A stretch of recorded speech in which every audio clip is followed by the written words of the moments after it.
2019년도 우리 표가 성경적인 교회를 세우자입니다. 정말 우리 나섬교회가 2019년도에 하나님이 기뻐하시는 그런 교회로 성장하기를 소망합니다. 지난주에 그래서 이렇게 아름다운 교회로 성장하기 위해서 첫 번째로 필요한 것이 말씀 위에 세워지는 교회여야 된다. 그래서 말씀이 중심이 되어서 그 말씀이요, 우리 사람 그 자체, 우리 사람 뿌리까지 그냥 고쳐서 우리의 생각과 행동을 지배하는, 그럼 완전히 삶이 바뀌는 그런 역사가 이 말씀을 통해서 우리 교회 안에 일어나기를 소망합니다. 오늘은 교회에 대해서 조금 생각하려고 합니다. 교회란 과연 무엇인가? 교회란 무엇인가? 많은 분들이 여러 가지 이야기를 하실 겁니다. 멋진 교회를 보면 저 멋있는 교회다라고 말할 수도 있고요. 근데 교회가 무엇인가? 오늘 본문에서요, 교회의 특성을 두 가지로 발견하게 됩니다. 왜냐하면 오늘 이 본문에서 예수님이 처음으로 교회라는, 에클리지아라는 단어를 쓰셨습니다.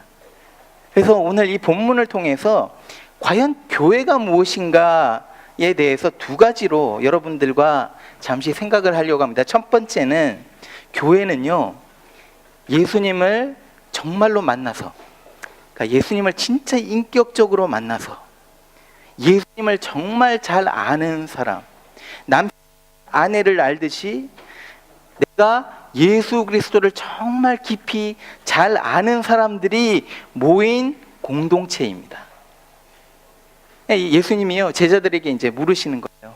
길을 쭉 가다가 사람들이 너희가 듣기에 사람들이 나를 누구라 하느냐? 그랬더니 이제 제자들이 듣는 말이 있는 거죠. 뭐라고 하냐면 예수님을 세례 요한이라고도 하고요, 엘리야나 예레미야와 같은 이 큰 선지자라고 말들을 하더라고요. 사실은 예수님의 이 질문을 오늘날 이 세상도 답을 합니다. 예수님에 관한 여러 가지 의견들이 있죠. 그래서 예수님 아느냐 하면 안다고 그래요. 그러면서 예수님은 진짜 좋은 다, 좋은 선생님이다, 가난하고 약하고 소외된 사람들을 돌봐보았던 그런 선한 인물이다. 무슬림들은요, 예수님을 가리켜서 좋은 선지자라고 말을 해요. 힌두교에서는요, 예수님을 가리켜서 많은 신들 중에 한 신이다, God라고 말을 해요. 말을 한 거예요. 그러니까 약간 이렇게 slightly 조금 체인지해서 바꿉니다. 너희는 나를 누구라 하느냐? 여기서 너희는요, 플루럴입니다. 복수형입니다. 그래서 다시 말을 하면 너희가 내 제자들인데 지금 너희들은 나를 누구라고 하느냐? 이 질문에 이제 베드로가 대표로 이제 대답을 한 것 같아요. 베드로가 이렇게 말을 하죠. 보여주십시오. 주는 그리스도시요, 살아계신 하나님의 아들이시니이다. You are the Christ, the Son of the living God 라고 고백을 합니다. 여러분, 이 고백이요, 제자들이 예수님이 누구신지에 대해서 첫 번째로 한 고백입니다. You are the Christ, the Son of the living God. 좋은 선생님이라고 말하지 않았습니다. 선한 사람이라고 말하지 않았어요. 좋은 일을 많이 하신 분이라고 말하지 않았어요. 그래서 배울 점이 많은 사람이 이 정도가 아니었습니다. 제자들의 고백은요, 주는 You are Christ.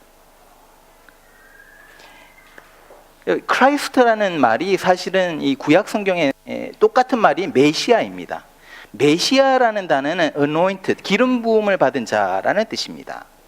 그래서 유대인들에게는요, 이 메시아는 하나님이 처음부터 약속하신 사람인 거예요. 그래서 창세기부터 말라기, 구약 마지막 성경 말라기까지 이 메시아에 대한 약속으로 가득합니다.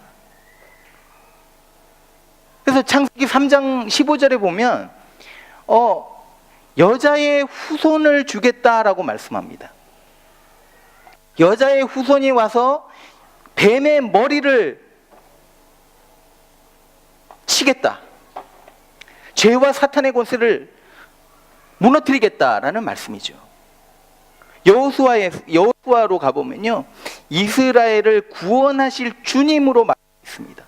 이사야에서는요, 처녀가 잉태하여 아들을 낳는데 그 이름을 임마누엘이라 할 것이라고 말을 합니다. 또한 이사야 53장에 가보면 세상 죄를 지고 가는 어린 양이라고 표현합니다.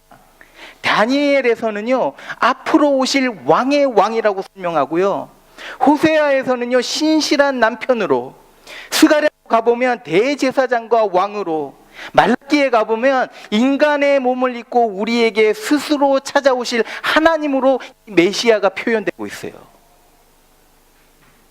구약 성경 전체가요, 이 오실 메시아에 포인팅하고 있다는 거예요. 이 약속인 거라는 거예요. 그래서 제자들이 지금 주는 그리스도시요, 메시아라는 고백은요, 구약의 모든 약속이 예수님, 당신을 성취되었습니다. 당신은 약속된 사탄 권세를 무너뜨릴 여자의 후손입니다. 우리를 구원하실 주님이십니다. 임마누엘이십니다. 세상 죄를 지고 갈 어린 양이십니다. 왕, 신실한 남편, 인간의 몸을 입으시고 이 땅에 오신 하나님이십니다 라고 고백하는 거예요. 교회는요, 이 예수 그리스도를요, 인격적으로 퍼스널 인카운터 해갖고요, there is a personal encounter between you and Jesus.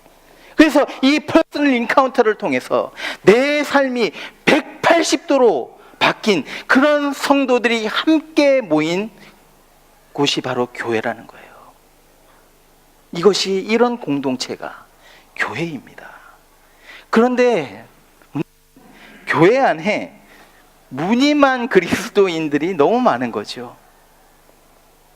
예수 믿고 천국 가는 것은 괜찮아요. 듣기 괜찮아요. 예수 믿으면 천국 간다.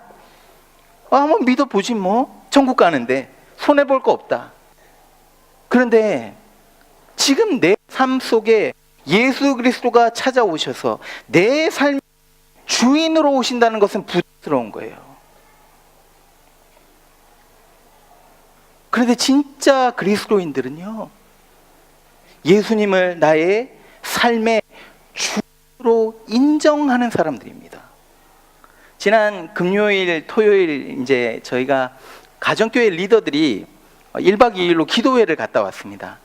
가갖고 제가 이제 처음 이제 말씀을 조금 전하면서 이 예화를, 말도 안 되는 예화인데 이 예화를 좀 드렸는데 저는 이게 되게 좋거든요. 그래서 여러분들한테도 좀 소개를 하려고요. 이런 가정을 한번 해보시죠. 이제 상상입니다. 진짜가 아니고 상상입니다. 제가 이제 설교를 해야 되는데 예배 시간에 늦은 겁니다. 홍성기 목사가. 예배 시간이 이제 30분이 지나갔고 허겁지겁 이제 여기로 들어왔어요. 그래갖고 설교할 때가 돼갖고 이제 여기로 올라왔습니다. 그러면서 분들에게 제가 왜 늦었는지 이제 설명을 하는 거예요. 저희 집이 이제 웨스트미드인데 그쪽에 사는데, 그쪽에서 이제 M4를 타고 쫙 오는데 아니 갑자기 타이어가 플랫된 거예요.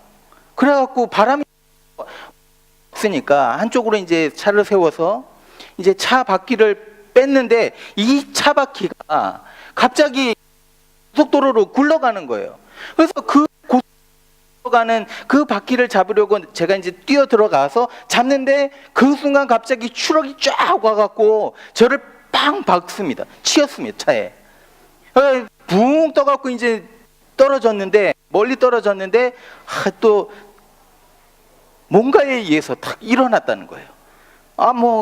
툭툭 털고 일어나갖고 바퀴를 이제 다 바꾸고 부랴부랴 해갖고 여기까지 와서 여러분들 앞에 이렇게 섰습니다 라고 말을 한다면 어떻게 생각하시겠어요? 저를 거짓말쟁이로, 잠깐 들어갔다 나갔다는 그런 사람으로 생각하시지 않겠습니까? 왜 그렇습니까? 트럭에 치이면 홍성기 목사의 이 모습이 지금 이대로의 모습이 절대로 될 수 없는 거죠. 네. 트럭에 치이면 완전 이 모습 그대로 가지고 바뀌었겠죠, 여러분. 여러분, 그리스도인들은요, 예수를 만난 사람들이에요. 천지 만물을 지으신 하나님, 능치 못하시며 하나님, 크고 위대하신 하나님, 인간의 몸을 입고 이 땅에 오셨는데 그 예수를 우리가 만났어요. 트럭에 치인 것보다 더 큰 임팩트가 있는 거죠. 우리의 마음에 들어오셔서 우리의 죄를 용서하시고 그로부터 얽매여 있는 우리를 자유케 하신 하나님, 이런 하나님을 만났어요. 그러면 변해야 되지 않습니까? 변하는 게 당연한 거 아닙니까? 달라지죠. 말하는 것이나 행동하는 것이 달라요. 예수를 만났기 때문에. 가치가 다릅니다. 생각이 달라요. 살아가는 방법이 다릅니다. 세상이 봤을 때는요, 정신없는 사람들로 보는 거예요.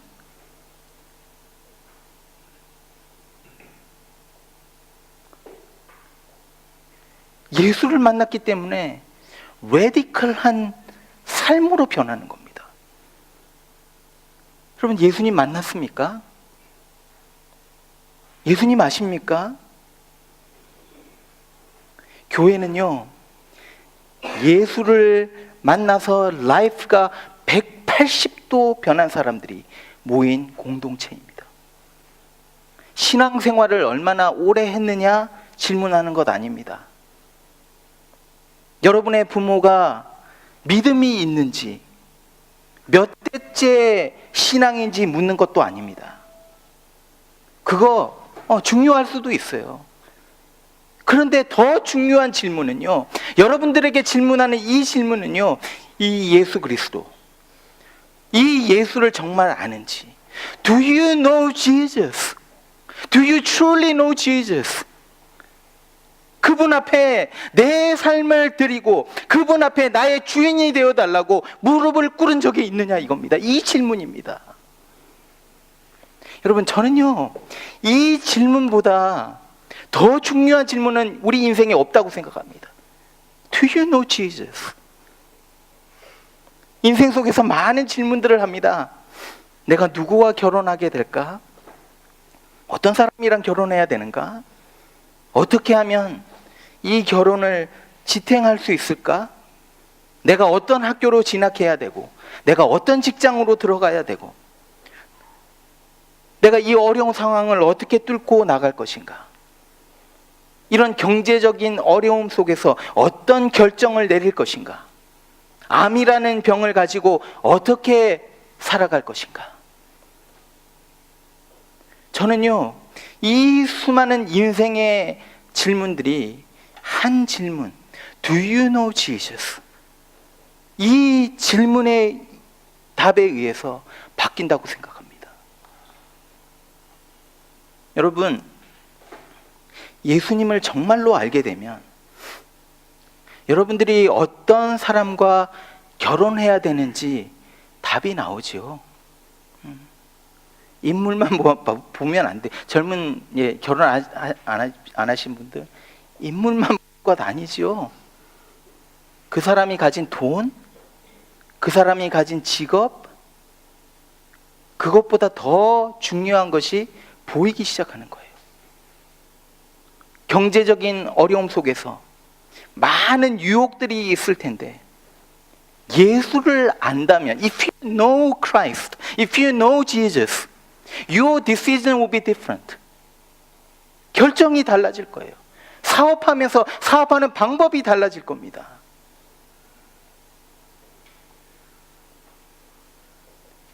병에 걸려서 힘이 들죠. 두렵고 떨립니다. 그런데 예수 그리스도를 안다면, 물론 너무 힘들지만, 저는 잘 안 당해봐서 그 마음을 잘 모르지만, 예수님을 안다면 소망이 생기는 거죠. Do you know Jesus? Do you truly know Jesus? 이 질문 하나에 우리 인생의 수많은 질문들이 다른 답을 얻게 된다는 거예요. 제가 저희 아이들이 이제 중고등학교를 다닐 때 저희 집 근처에 좋은 학교가 있었습니다. 성적도 되게 좋은 학교고 집에서도 뭐 걸어서 다닐 수 있는 거리에 그런 학교입니다. 그런데 그 학교가 캐톨릭이었던 거예요. 그런데 제가 거기를 지나가면서 한 10초 정도, 올해는 생각 안 했습니다. 10초 정도 여기 보내면 어떨까라는 유혹이 드는 거예요. 근데 제가 예수를 알지 않습니까? 성적 잘 나오는 것보다 우리 아이들이 예수의 믿음, 예수를 믿는 그 믿음을 가지는 게 중요하기 때문에 결정을 내리죠. 단번에 결정을 내리죠.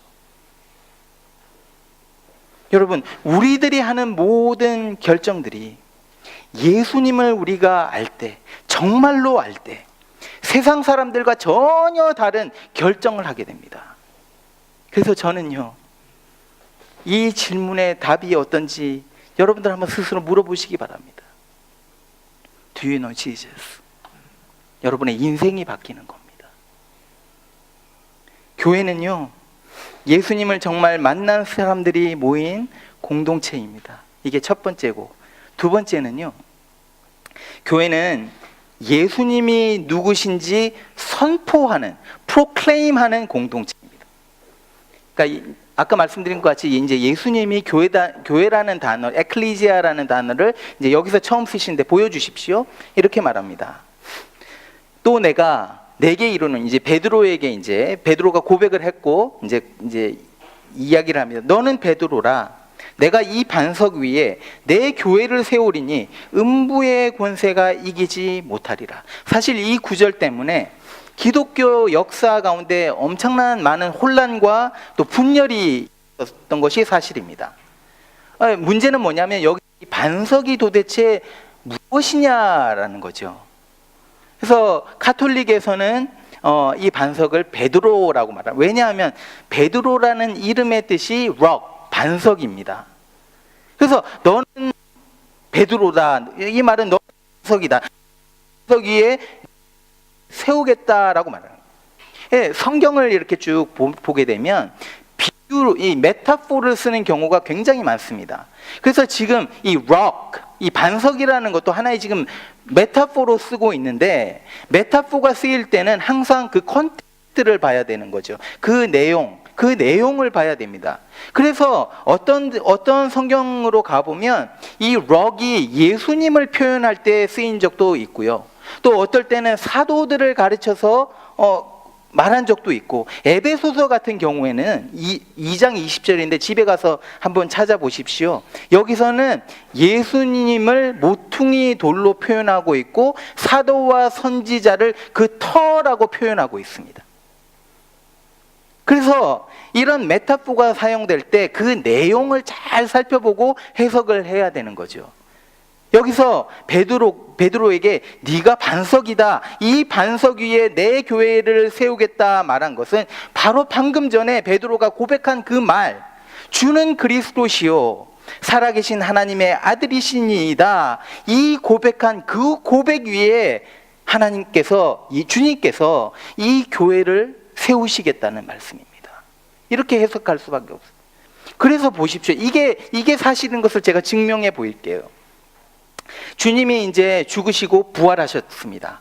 그리고 이제 40일 후에 승천을 하십니다. 그리고 약속대로 뭘 보내주십니까? 성령님을 보내주십니다.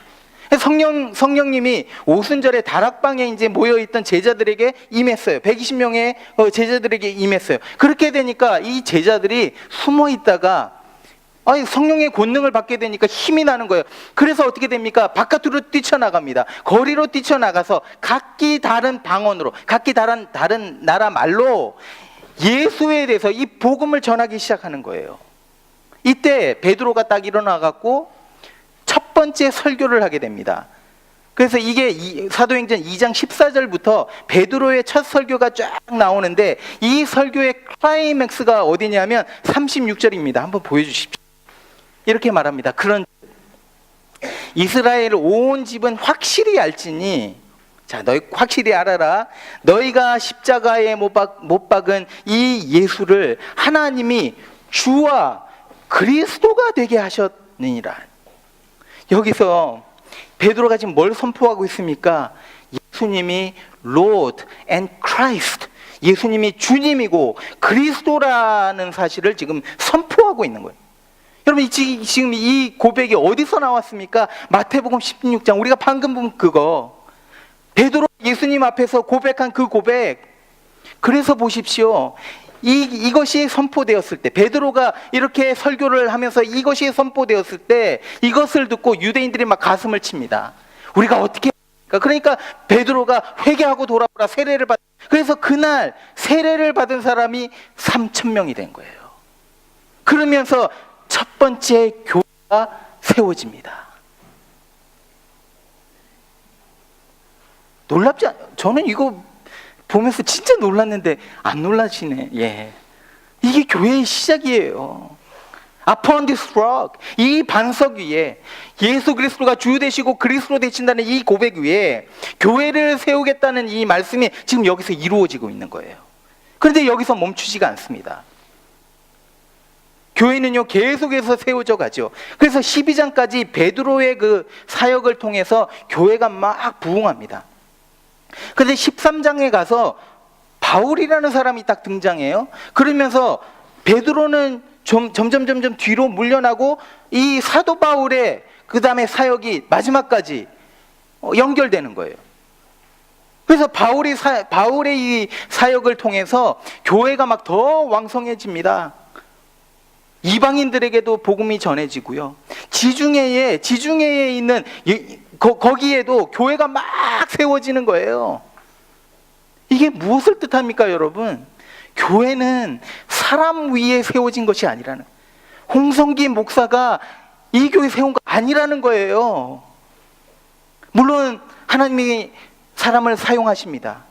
그런데 그 파운데이션이 무엇이냐면 예수님이 주 되시고 로드 되시고 그리스도 메시아 되신다는 이 사실. 그래서 이 사실을 알고 있는, 예수를 믿는 사람들이 이것을 가지고 나가서 선포할 때 주님의 교회가 세워지는 거예요. 이게 사도행전의 이야기고, 이게 교회의 역사가 우리에게 말해주고 있는 사실입니다. 크리스찬 대학생들이 대학교에서 예수님이 주 되시고 그리스도 되심을 다른 대학생들, 믿지 않는 대학생들에게 선포합니다. 알려줍니다. 그러니까 그 대학생들이 교회에 나옵니다. 대학 캠퍼스에 교회가 세워집니다. 직장 속에서요, 크리스천 직장인들이 다른 사람들, 같은 동료들에게 예수 그리스도에 대해서 전해주니까 이 메시지를 듣고 위로와 소망이 생겨서 교회에 나오는 직장인들이 생깁니다. 교회가 세워져 가는 겁니다. 아이들 때문에 학교에서 우연히 만난 엄마인데 이 엄마에게 복음을 전했어요. 교회 나가본 적이 없는 사람인데, 근데 성령님께서 그 마음을 움직이셔서 이분이 교회를 나오게 됩니다. 집사의 직분을 받습니다. 권사의 직분을 받게 되고, 그분을 통해서 교회가 세워져 갑니다. 소망이 없는 죄수가 이름도 알지 못하는 한 사람, 그 사람이 건네준 그 성경을 받고 그 성경을 읽게 되고 예수님을 만나게 되고 교회를 위해서 헌신하는 사람으로 변화합니다. 우리 재윤 집사님이 친구에게 우리 가정교회 한번 나와봐 했더니 한 가정이 예수님에 대해서 지금 알아가 보고 있는 중입니다. 민상 집사님이 아는 형님에게 예수님 너무 좋다 말해주니까 언젠가는 내 공허함을 채우기 위해서 내가 교회 나가지 않을까라고 답하더라는 겁니다. 금육 집사님이 무대뽀로 막 가갖고 직장에서 복음을 전해요. 그러니까 부담스러워 하더라는 거예요. 전화번호도 안 주려고 그런답니다. 그런데 가서 예수의 이름을 증거하기 시작하니까 거기에 성령의 능력이 이미 임했고 하나님의 역사는 이미 시작되더라는 거예요. 베드로와 바울뿐만이 아니라 예수를 만난 사람들이 그것이 누구가 되었든 간에 예수님을 중심으로 예수 그리스도의 이름을 선포할 때 하나님은 그 선포된 말씀 위에 우리가 전도하는 그 한마디에 그리스도의 교회를 세우시는 겁니다. 믿으십니까? 여러분, 이렇게 될 때 엄청난 일이 일어납니다. 마태복음 16장 18절로 다시 가겠습니다. 또 내가 내게 이르노니 너는 베드로라.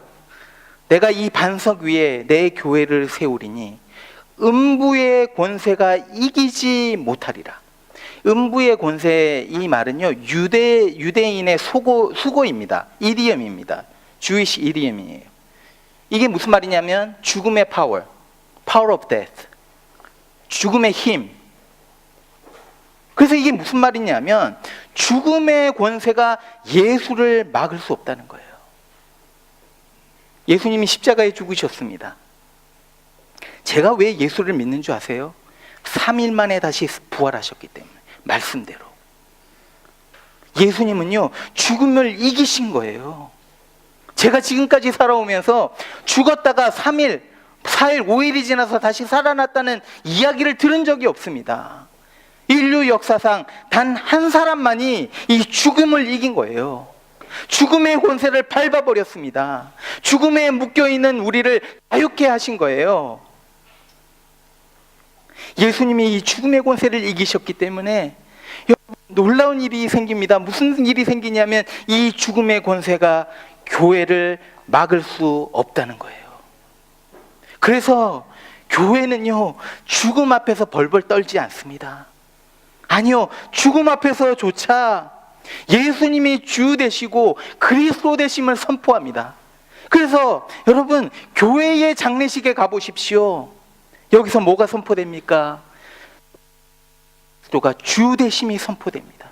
예수 그리스도가 그리스도 되심을 선포됩니다. 제가 원하는 게 있어요. 제가 죽고 우리 애들한테 제가 아침 얘기했는데 일부 예배 때 제가 죽고 장례식 때 홍성기 이름 들먹이지 마라. 예수 그리스도의 이름, 예수 그리스도의 이름, 그 능력의 이름, 그 이름이 선포될 때 나는 이 세상에 없어지지만 계속 세워져 간다는 겁니다. 폴리캅이 86세에 죽음 앞에 서게 됩니다. 폴리캅이라는 분이 이제 첫 번째 순교자, 그래서 기록된 첫 번째 순교자가 이 폴리캅입니다. 다른 많은 순교자가 있었겠지만 이제 역사에 기록이 된, 이제 로마 총독가 폴리캅이 이제 끌려가죠. 그래서 이제 총독이 폴리캅에 얘기를 합니다. 예수를 욕하고 부인하라. 그러면 자유를 주겠다, 풀어주겠다. 그때 폴리캅입니다. 나는 86년 동안 그분의 종으로 살았습니다. 그동안 그분은 나에게 아무런 한 번의 잘못도 하지 않았습니다. 그런데 내가 어떻게 나를 구원하신 내 왕을 모독할 수 있겠습니까? 총독이 말합니다. 내가 너를 야수들에게 하겠다. 폴리캅이 말합니다. 야수들을 부르십시오. 총독이 그 다음에 말합니다. 네가 야수들을 무시하니까 나는 너를 불로 불태울 것이다. 불에 태워버릴 것이다. 폴리캅이 대답하죠. 당신은 오직 잠깐 태우고 잠시 후에 소멸되는 그 불로 나를 위협하지만 당신은 악한 죄인들을 위해서 예비된 다가오는 심판과 영원한 형벌의 불을 모르고 있습니다. 당신이 원하는 대로 하십시오. 그리고 잠시 후에 폴리캅은 불태워 죽임을 당합니다. 그러나 폴리캅의 주님을 향한 이 고백은 오늘도 수많은 사람들을 살리고 힘과 도전을 주고 있습니다. 여러분, 사랑하는 성도 여러분, 이 세상에 왜 무너뜨릴 것은 아무것도 없습니다. 교회가 아무리 핍박을 당하고 성도들이 감옥에 갇히고 예수를 믿는 가정에서 쫓겨나고 심지어 죽임을 당한다 할지라도 예수 그리스도의 교회를 무너뜨릴 것이 이 세상에는 하나도 없습니다.